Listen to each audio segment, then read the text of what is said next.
I'm Aiden Brook with Seedwell Group, Business Development Manager. We are here at Punta del Este, Uruguay at the SAA meeting. We have the boom of the crowd here for lunch right now, and I'm here with Peter Hyland. Peter Hyland, could you tell us a little bit more about yourself? Well, I'm the general manager for Rusticana. Rusticana is the last independent foundation seed company in all South America.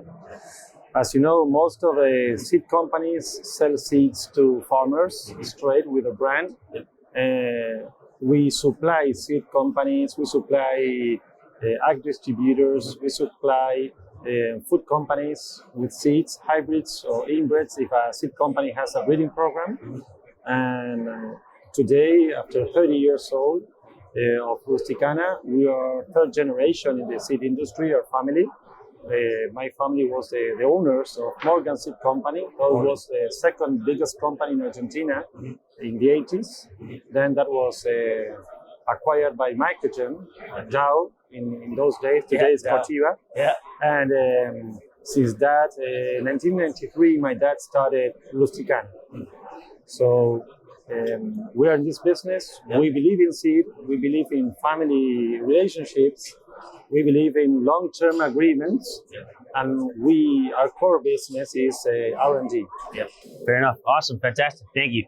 And I think that of all industries, the seed industry is one that recognizes and appreciates family businesses. I mean, you and I both know this. I am new to the family business very recently, and you've known this for many years. What, 8 years, right?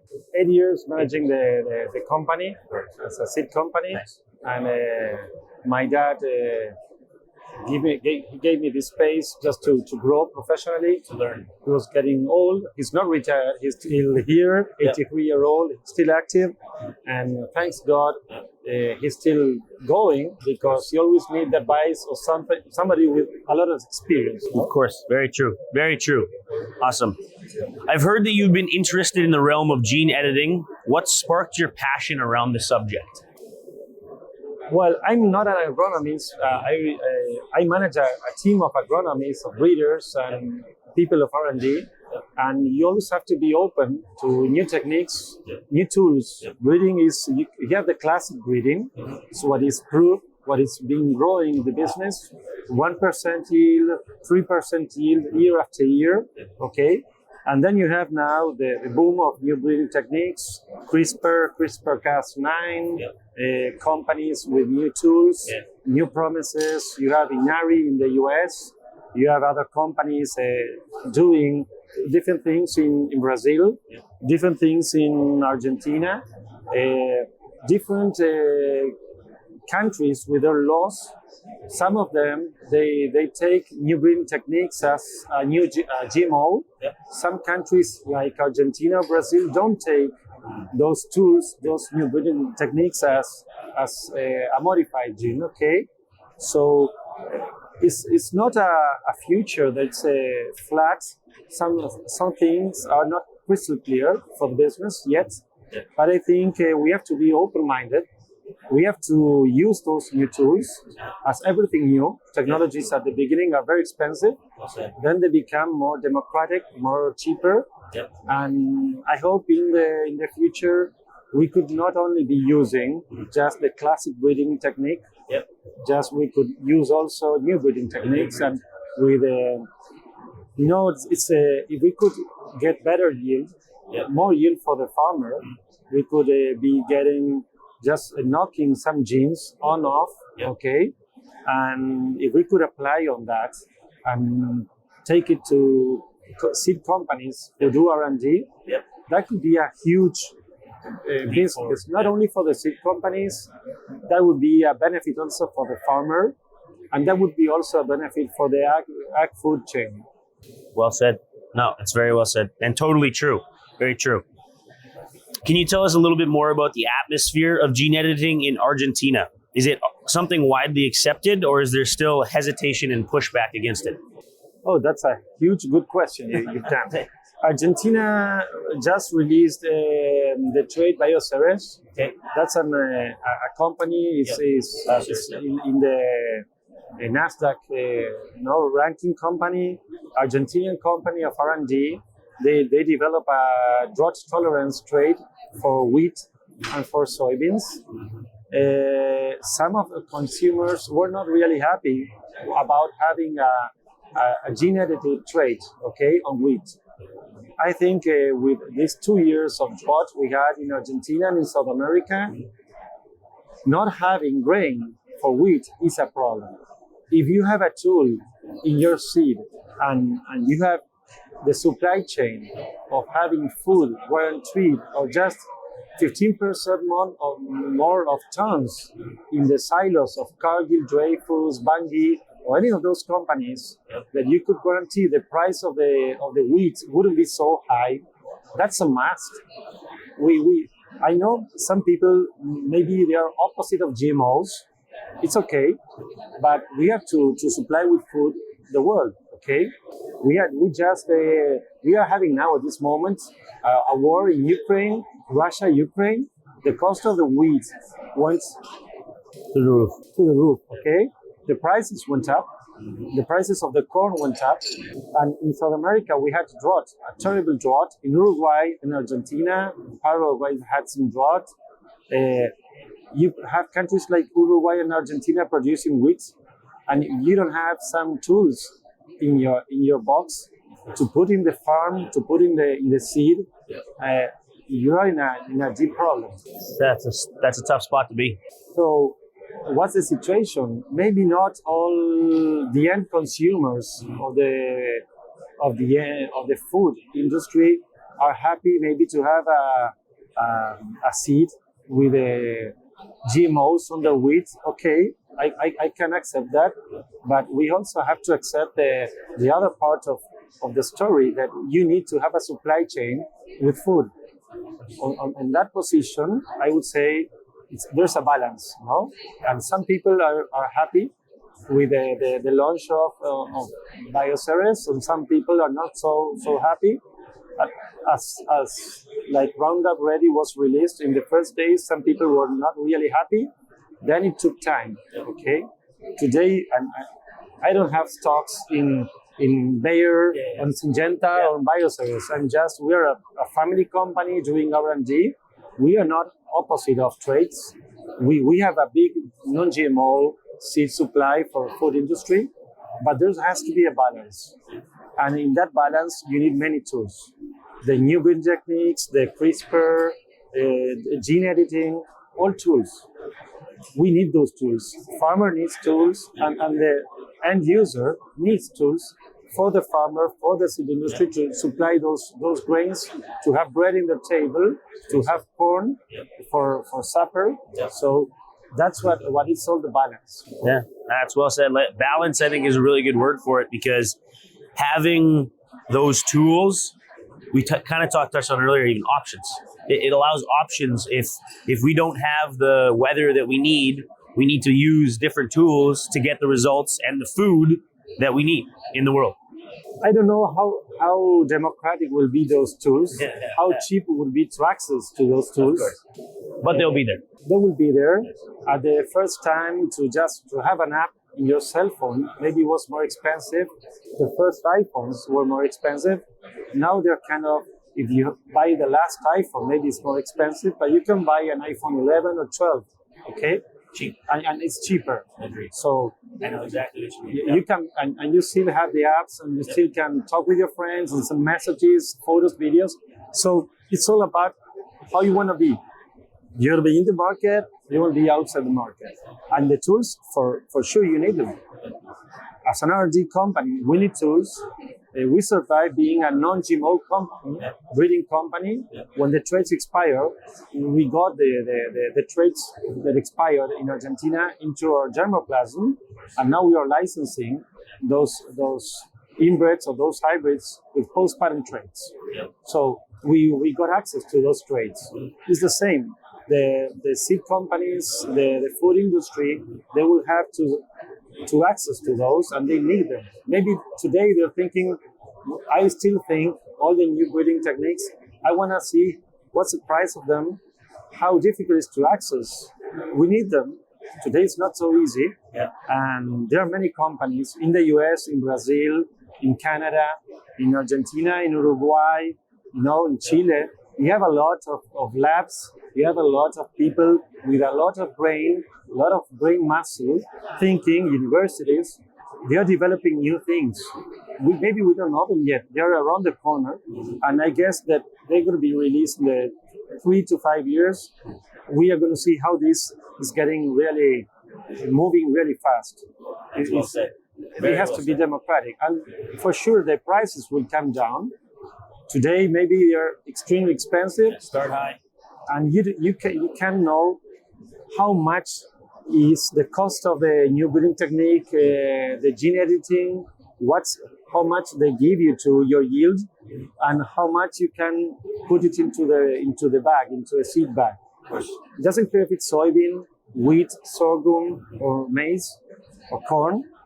You need to know, and any seed company needs to manage its program. If that's the tool they have to use today, or they have to wait 5 years or 3 years. It's about time, but it's going to be there. Yeah, no, that's fantastic. I think that was a really great analogy with the phone too. That it starts high, and then as you get into the new developments, the new iPhone, what are we at, 13 now? iPhone 13 or something like that? So. Something like that. The older ones are still there and still useful, still successful, still capable, but they drop in price. When looking into third-party companies working in gene editing, what should companies be aware of, and how do you choose the best partner for your business? I couldn't answer what they should be aware. I couldn't answer that. I'm digging into that. Yeah. Okay. He's still interested. I want to be there. Yes. We want our company to be there. We always encourage our breeders to be open-minded, to accept new breeding techniques, so on. And they are open-minded. But we always suggest to just listen, participate in any webinar they can participate, any conversation, seed congress they can access. Just do it, go for it. Just check what's happening in the industry. Yeah. That's very important. To have your team open-minded is the key. It's the key for the future, and it's the key.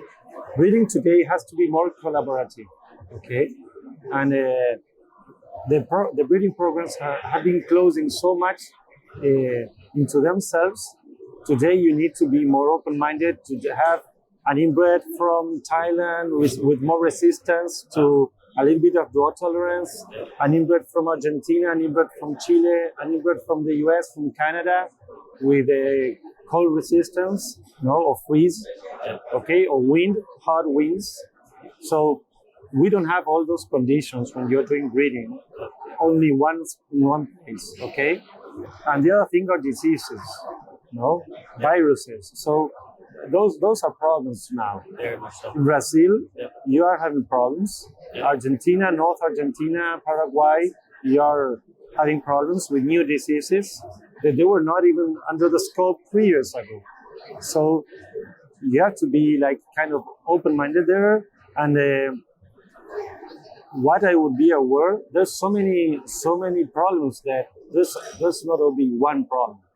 So, and again, I'm not a breeder. I'm just the manager of the program. Yes. But you have to be kind of open. You have so many open problems in front of you. Yeah. You need to be this is like a Puzzle. It's a puzzle. Yep. I think it's worse than a puzzle. Yeah, it's harder than a puzzle. Yeah, It's harder than a puzzle. it's harder than a puzzle. But yes, it's like a puzzle, a DNA puzzle. Okay, DNA puzzle. but it's there. And there has to be multiple solutions, or like you said, tools to solve that puzzle. I think that if we go deeper, Yes. this is not only problems that we have in seed companies, gene editors, new labs. They have the problem how to manage this and take it to the breeding programs, and then how you also don't interfere in that seed production also, because sometimes you put these new breeding techniques or something, you work there, and then you don't have a money maker, female or male. And also that's the second problem. When you did all the lab, R&D, then you need a good productive hybrid there in the field, okay? But before having the hybrid with yield, you need to have a female, a good male and female to produce a hybrid. Okay. So you have many different many problems, okay, to solve in the same thing. Yeah. So we take the new breeding technique in the inbred, then we take it to phenology studies, and then we have the production of the hybrid. We have the whole pipeline for supplying the hybrid, the final product for the farmer. So we have A lot of steps. a lot of steps. Yeah. We always talk about a chain and how all those things are all together. Yeah. And I think you have to put a little bit of attention in every sector of the area. No? Yeah. That makes sense. What would you say is your company's strongest point within all of those steps? Is it the fact that you have all of the steps put together and in a process? I guess we're flexible. Flexible. We survive being independent more than 30 years because we are flexible. We are open-minded, and just to survive today as a breeding company, as a foundation seed company, you have to be open-minded and flexible. For us, the key is to be flexible. Something new is just try it, just check it. Be open-minded. Yep. I think the main plan today should be that. Yeah, open-minded. Have to be open to the tools.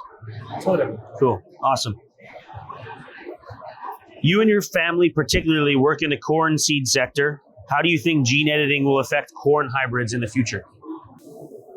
Oh, I hope that if they give us more yield. You know, I've been diseases, funguses, viruses are a problem, but yield is something we have to continue working. And everywhere you go, the first thing the farmer wants yield, okay? But then the breeders, they think of how to do breeding in a defensive way. Yeah. Before the harvest comes. They want their plants to be straight like that, okay? They like to be perfect architecture of the plant. The farmer likes that too, but you have to, in the menu, you need to have all the things farmer wants, no diseases, no viruses, no funguses, yield, okay? Yeah. And it's not easy. No. And in the corn business, everything takes time. Testing takes time. So if we go to your question, I would like yield. Yield. Yeah. But it's not only yield. Of course, many more things tied into yield, yes. Yield is something we all have to work. Yeah, and it's one of an easier measurable as well. Yeah. Yield, you know exactly what the yield is after you're done.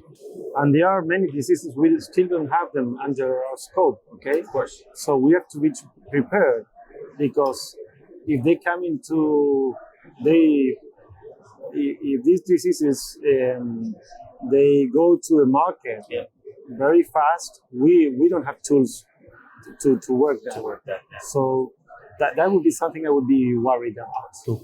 Fantastic. Any final thoughts? Anything that you want to add? I guess on top of that, any final thoughts? I'm curious to know, what's a common question you get? What's the most common query you get as through Rusticana, and you yourself? What's a common question you get? The common question is, why you're the last foundation seed company in South America? That's a common question. That's fair. And the answer is because all the other ones have been bought. There you go. And the funny thing is, the other thing is, how did you grow up so much from Argentina to the rest of the world? And we always answer the same question. Well, you have GDM, Don Mario. They grew up from Argentina to the rest of the world in soybean.